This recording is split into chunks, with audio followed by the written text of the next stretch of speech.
Jamás conoció a nadie que apreciara una broma tanto como el rey. Parecía vivir solo para las bromas. La manera más segura de ganar su favor era contarle una buena historia, con mucho de cómica y contarla bien. Así ocurría que sus 7 ministros tenían fama de ser bromistas consumados. Todos se parecían al rey, además por ser altos, corpulentos y salameros, así como bromistas inimitables. Nunca he podido determinar si la gente engorda gastando bromas o si hay algo en la misma gordura que predispone a gastar bromas, pero lo cierto es que un bromista delgado es una cosa rara en la tierra. En cuanto a la finura, o como les denominaba él, los espíritus del ingenio, el rey se preocupaba muy poco. En especial, admiraba una broma por su amplia vulgaridad, y con frecuencia poco le importaba aguantar un largo camino para encontrarla. Las excesivas delicadezas le cansaban. Hubiera preferido el Gargantúa de Rabelais al Zadig de Voltaire.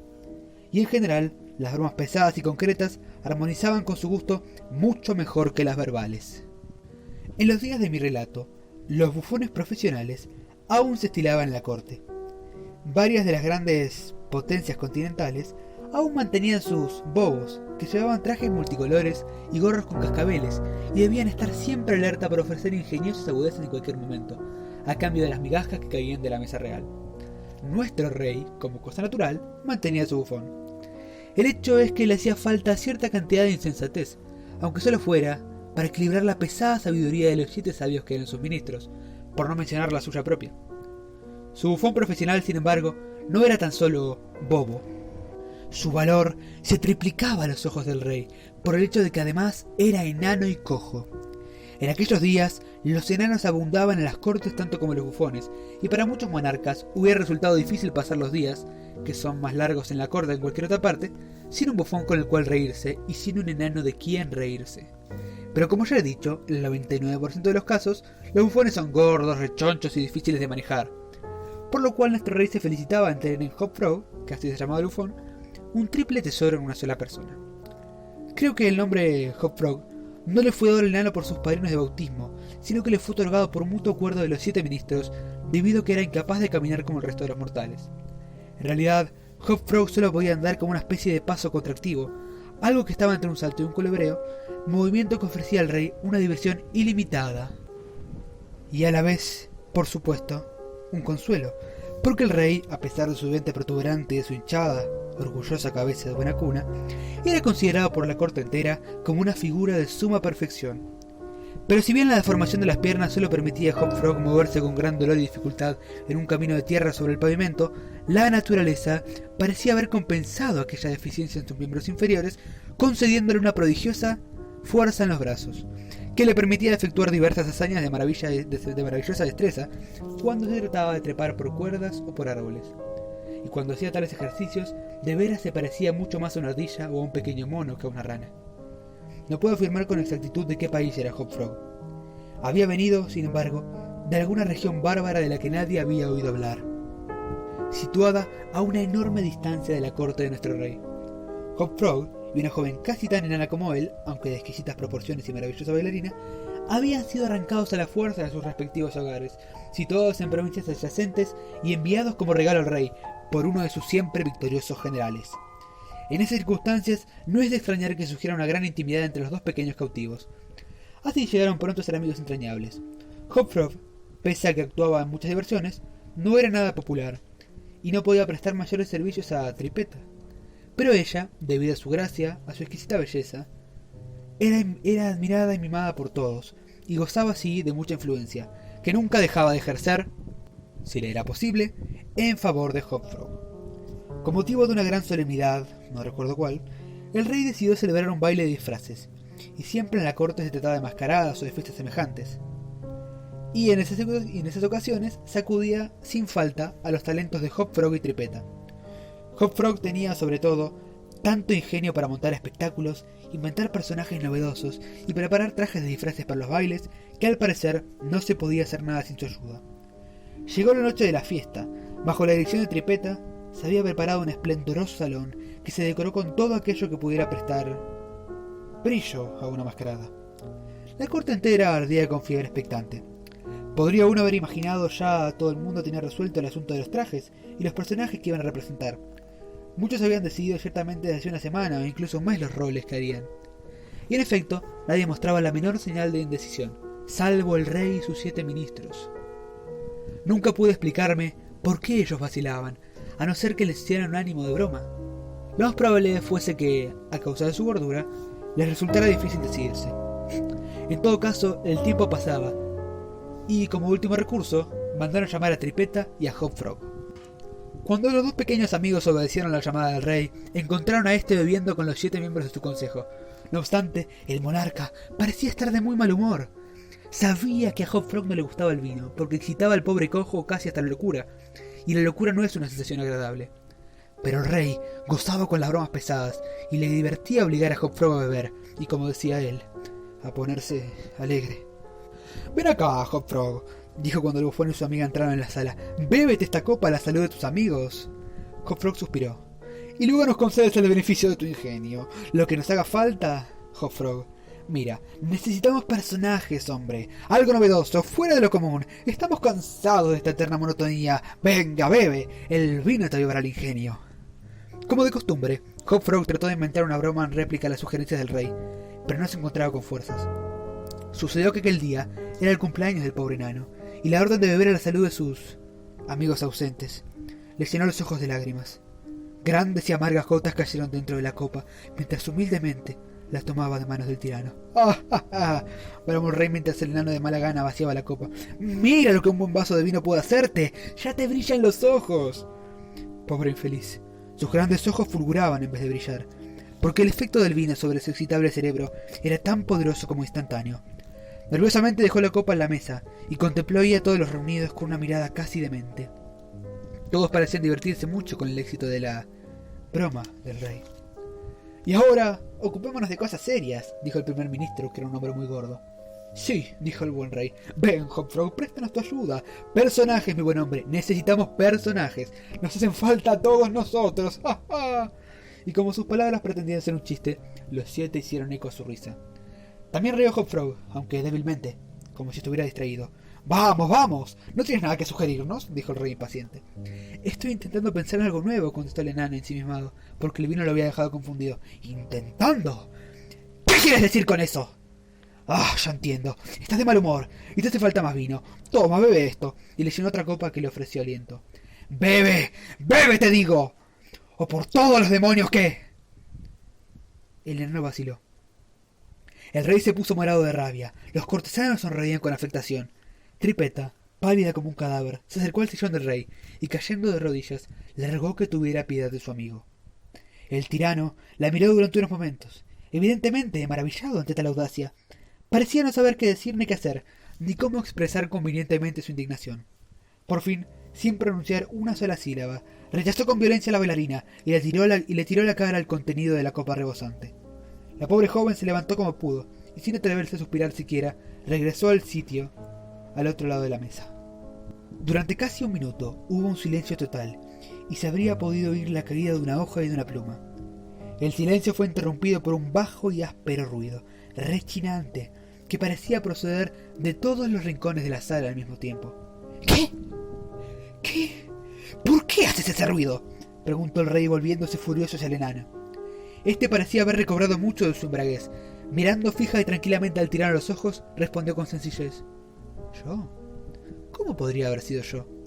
«El ruido parecía venir desde afuera», observó uno de los cortesanos. «Me imagino que fue el loro en la ventana, que afilaba su pico contra los alambres de la jaula». «Es verdad», contestó el monarca, como si la sugerencia la aliviara. «Pero, por el honor de un caballero, habría jurado que este vagabundo hacía rechinar sus dientes». Al ver esto, el enano rió. El rey, que era un bromista demasiado empedernido, no se opuso a que alguien se riera. Al tiempo mostraba unos dientes grandes y poderosos y muy repulsivos. Además declaró que estaba dispuesto a tragar tanto vino como se le pidiera. El monarca se calmó, y Hop Frog, después de vaciar otra copa sin perceptibles efectos nocivos, comenzó a exponer enseguida animosamente sus proyectos para la mascarada. «No puedo explicarme la asociación de ideas», observó muy tranquilamente, como si nunca en su vida hubiera probado vino.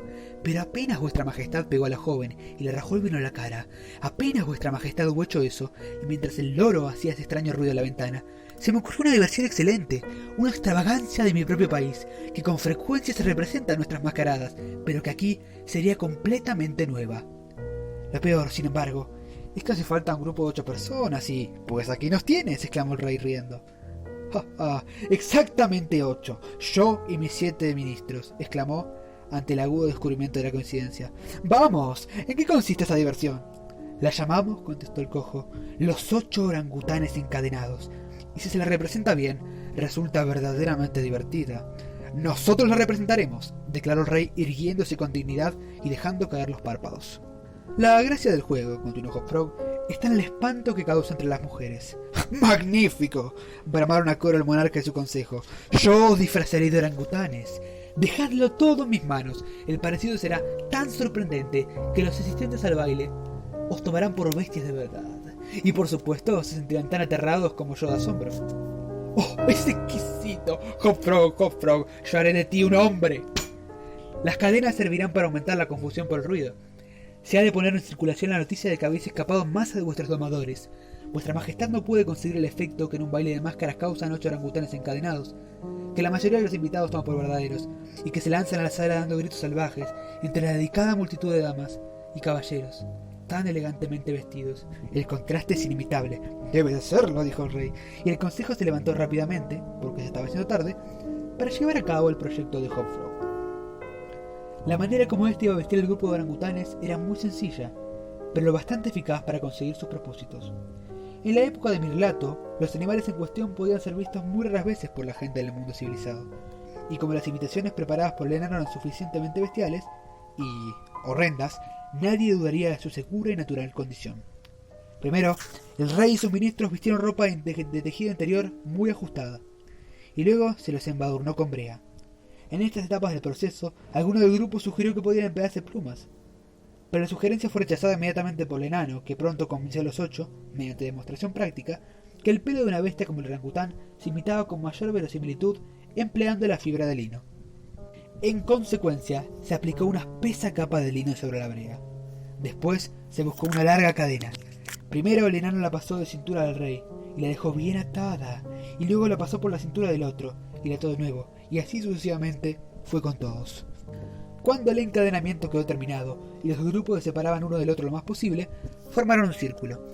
Incluso para lograr que todo pareciera más natural, Hopfrog tendió el resto de la cadena formando 2 diámetros de círculo, cruzados en ángulo recto, tal como se hace hoy en día entre los que capturan chimpancés u otros grandes monos en Borneo. El gran salón en el que se iba a celebrar el baile de máscaras era circular, de techo muy elevado, y recibía luz del sol por horas.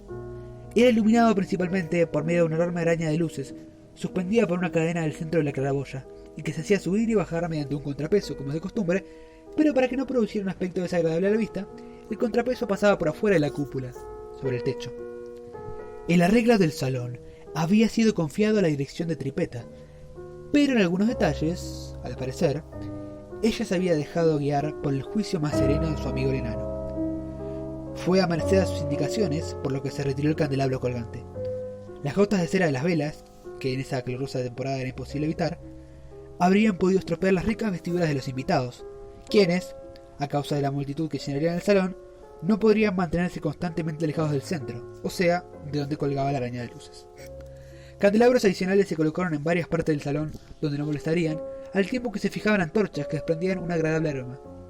En la mano derecha de cada una de las cariátides que se hallaban pegadas en las paredes, se sumaban más de 50 antorchas. Los 8 orangutanes, siguiendo el consejo de Hopfrog, esperaron pacientemente hasta medianoche, cuando el salón estaba completamente abarrotado de máscaras, para hacer su entrada. Sin embargo, tan pronto como el reloj de la última campanada, se lanzaron, o más bien, entraron rodando juntos, porque la traba de las cadenas hizo caer a la mayoría y dar traspiés a todos mientras intentaban avanzar. La emoción producida entre las máscaras fue prodigiosa y llenó de júbilo el corazón del rey. Tal como se había esperado, no pocos invitados creyeron que esas criaturas de aspecto feroz eran en realidad bestias de alguna especie, sino precisamente orangutanes. Muchas mujeres se desmayaron de terror, y si el rey no hubiera tenido la precaución de prohibir toda clase de armas en el salón, su grupo, quizás, pronto hubiera espiado con sangre su extravagancia. Atemorizados, todos se lanzaron hacia las puertas, pero el rey había mandado cerrarlas con llave inmediatamente después de su entrada, y por sugerencia del enano, las llaves le habían sido confiadas a él. Mientras el tumulto llegaba a su punto culminante y cada máscara se preocupaba por su verdadera seguridad, había mucho peligro verdadero ahí. La cadena, de la que normalmente colgaba la araña de luces, y que se había alzado al retirar el candelabro, descendió lentamente hasta que el gancho de su extremidad quedó a 3 pies del suelo. Después, pronto, el rey y sus 7 amigos, que habían dado vueltas tambaleándose por toda la sala, se encontraron por fin en su centro, y naturalmente en contacto con la cadena. Mientras se encontraban ahí, el enano, que los seguía de cerca, animándolos a mantener la emoción, cogió la cadena de los orangutanes en el punto de la intersección de los 2 diámetros que atravesaban el círculo en ángulo recto. Con la rapidez de la luz, introdujo ahí el gancho del cual solía colgar el candelabro, y en un instante, por acción de alguna fuerza invisible, la cadena del candelabro subió lo bastante como para dejar el gancho fuera del alcance de todos, y como consecuencia inevitable, arrastró a los orangutanes uno contra otros, cara con cara. A esta altura, los invitados habían recobrado en alguna medida de su alarma, y empezaban a considerar todo el asunto como una gracia ingeniosa, por lo que rompieron a gritar y a reír al ver la difícil situación de los monos. —¡Dejádmelo a mí! —gritó entonces Hopfrog, cuya estridente voz se oía fácilmente a pesar del alboroto. —¡Dejádmelo a mí! Creo que los conozco. Solo con que pudiera mirarlos bien, sabría de inmediato quiénes son. Trepando entonces por encima de las cabezas de la multitud, logró acercarse a la pared, donde se apoderó de la antorcha de una de las cariátides y regresó como antes donde se había ido, al centro de la sala. Saltó con la agilidad de un mono sobre la cabeza del rey y trepó unos cuantos pies por la cadena, mientras bajaba la antorcha para examinar el grupo de orangutanes en la par que gritaba: «¡Pronto descubriré quiénes son!». Y entonces, mientras todos los presentes, incluidos los monos, se desternillaban de la risa, el bufón emitió un penetrante silbido. Al momento, la cadena ascendió con violencia, unos 30 pies, arrastrando consigo a los consternados y trémulos orangutanes, y los dejó suspendidos en el aire, a media altura entre la claraboya y el suelo. Aferrado a la cadena mientras subía, Hopfrog aún seguía en su posición por encima de los 8 disfrazados. Y, como si no pasara nada insólito, seguía todavía acercándoles la antorcha, cual si tratara de descubrir quiénes eran. Tan atónita quedó la concurrencia ante aquella ascensión que durante un minuto guardaron un absoluto silencio, al fin interrumpido por un bajo y áspero rechinar, parecido al ruido que había llamado la atención del rey y de sus consejeros cuando arrojó el vino en la cara de Tripeta. Pero en esta ocasión no podía dudar de dónde procedía el sonido. Venía de los dientes, como colmillos de fiera del enano, que los hacía rechinar y crujir mientras echaba espuma por la boca y clavaba una mirada llena de odio feroz, enloquecido, con rabia, entre los rostros del rey y sus 7 compañeros. ¡Ah, ya! ¡Al fin! ¡Comienzo a ver quiénes son! Y en ese momento, fingiendo examinar al rey más de cerca, aplicó la antorcha a la capa de lino que la envolvía, y que al instante estalló en vivas llamas. En menos de medio minuto, los 8 orangutanes ardían furiosamente entre los alaridos de la multitud, que, horrorizada, los miraba desde abajo y que nada podía hacer para prestar la menor ayuda. Por fin, las llamas, creciendo en su violencia, obligaron al bufón a trepar más alto por la cadena para escapar del alcance de las mismas, y mientras él hacía este movimiento, la multitud volvió a unirse en el silencio. El enano aprovechó la oportunidad para hablar una vez más. «Ahora veo claramente. ¿Qué clase de gente son estos disfrazados? Son un gran rey y sus 7 consejeros. Un rey que no tiene escrúpulos en golpear a una joven indefensa. Y sus 7 consejeros que lo apoyan para que cometa este ultraje. En cuanto a mí, soy simplemente Hopfrog el bufón. Y esta es mi última bufonada». Debido a la alta combustibilidad del lino y de la brea a la cual se adhería, apenas tuvo tiempo el enano de terminar su breve discurso antes de que quedara cumplida la hora de su venganza. Los 8 cadáveres se balanceaban colgando de sus cadenas, de una masa fétida, ennegrecida, repugnante e irreconocible. El cojo arrojó la antorcha sobre ellos, trepó tranquilamente hasta el techo y desapareció a través de la claraboya. Se supone que Tripeta, situada en el tejado del salón, había sido cómplice de su amigo en la digna venganza, y que juntos escaparon a su propio país, ya que nadie jamás se los volvió a ver. Hopfrog, Edgar Allan Poe.